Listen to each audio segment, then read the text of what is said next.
हमारे सभी व्यूअर्स को बहुत बहुत जय जय श्री सीताराम। जैसा कि आप सभी को मालूम है कि भारत एक त्योहारों का देश है। यहाँ पर एक त्यौहार जाता है और दूसरा त्यौहार आ जाता है। दरअसल ये त्यौहार हमारे अंधकार भरे जीवन को प्रकाश की ओर ले जाने के लिए आते हैं। हमारे निराशा भरे जीवन को उत्साह और उमंग से भरने के लिए आते हैं। अभी नवरात्रे गए हैं, कुछ दिनों में दीपावली का पर्व मनाया जाएगा, जो न सिर्फ भारत में बल्कि पूरे विश्व भर में बड़ी धूमधाम से मनाया जाता है। बीच में होली अष्टमी और करवा चौथ के पर्व भी मनाए जाएंगे।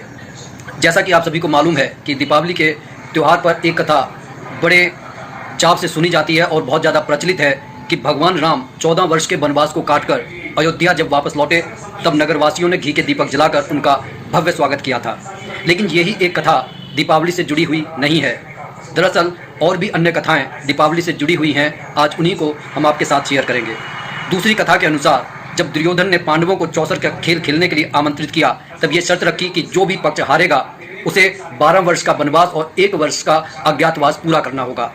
दुर्भाग्य से पांडव चौसर के इस खेल में हार गए और उन्होंने 12 वर्ष का वनवास और 1 वर्ष का अज्ञातवास पूरा करके जब वापस अपने नगर में लौटे तब नगरवासियों ने घी के दीपक जलाकर उनका भव्य स्वागत किया। ये भी कार्तिक मास का जो है पूर्ण अमावस्या का दिन था, जिस दिन दीपावली मनाई गई।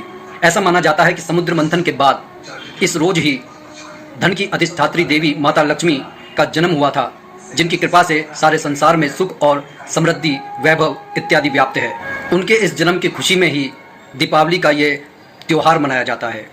दीपावली के इस त्यौहार पर कई बार प्रश्न उठता है कि माता लक्ष्मी के साथ गणेश भगवान की पूजा क्यों की जाती है। दरअसल धन की अधिष्ठात्री देवी जल से उत्पन्न हुई है, जल चालायमान होता है और धन को वही सुरक्षित रख सकता है जो अपनी बुद्धि का प्रयोग करेगा।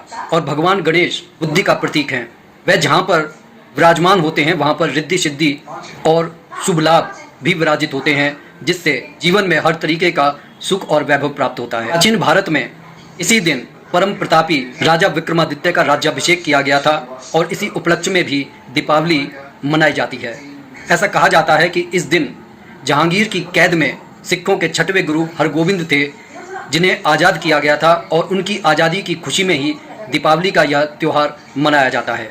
एक अन्य कहानी के अनुसार भगवान श्री कृष्ण जी ने नरकासुर राक्षस का वध किया था, जो बहुत क्रूर था। प्राग ज्योतिषपुर का यह राजा था। देव माता अदिति की बालियां छीन ली थीं।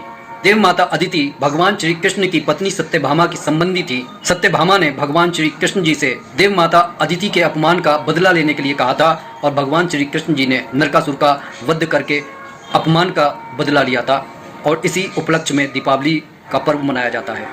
कैसी लगी ये वीडियो कमेंट करके जरूर बताइएगा। बोलिए जय जय श्री सीताराम।